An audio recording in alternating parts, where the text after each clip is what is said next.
बढ़िया प्यार पिया के प्यार कोई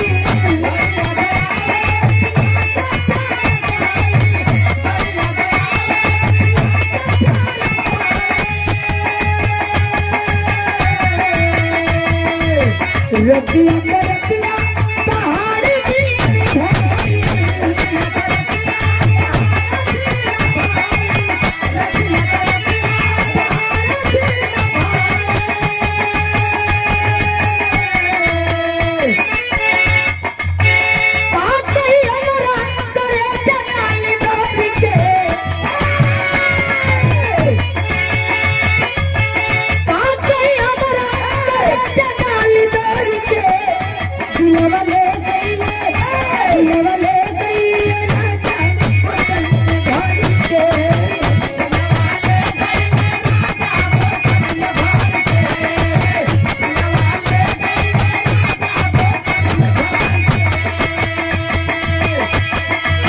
बढ़िया प्यार पिया के प्यार कोई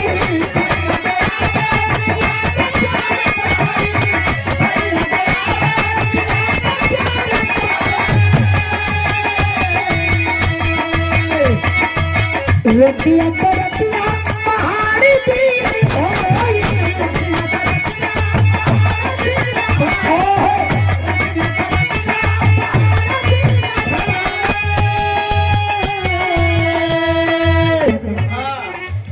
बहुत बड़ा परिवार है, 80-85 लोगों का खर्चा। क्या बात है, घर से लेकर ननियौरे लेंगे। बड़ी लंबा परिवार में भैया रहे संजय भैया, और इतना नॉर्मल परिवार, इतना संस्कारी परिवार। लोग कहेला कम परिवार सुखी परिवार, लेकिन संजय भैया घरे हम जाके देखले ही उतना लोग हो, लेकिन बहुत शांति है। ये सम्मान भरा पुरस्कार भैया के चरणों में हमको लगी कर रहा बानी, सबके को लगी प्रणाम। 4 साल के बाद भैया से मुलाकात रहेगा।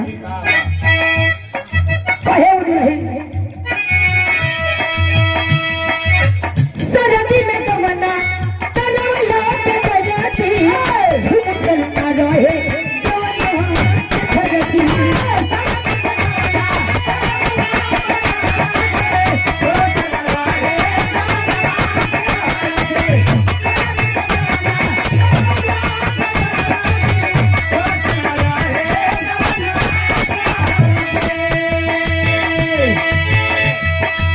एक बात और कहे, और जाए की बेरी जाए के बेरी दुनिया के फेंकली कब आईबा देखली हम देखली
सुंदरा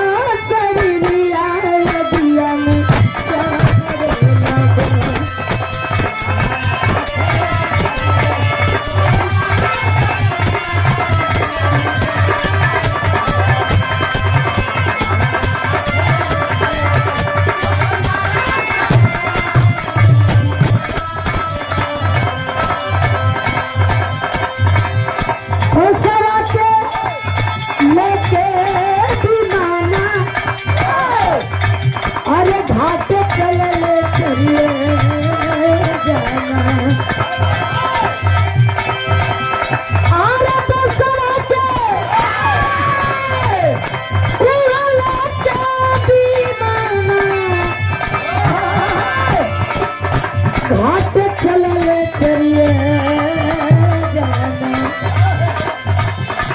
रंग हवा परी दिया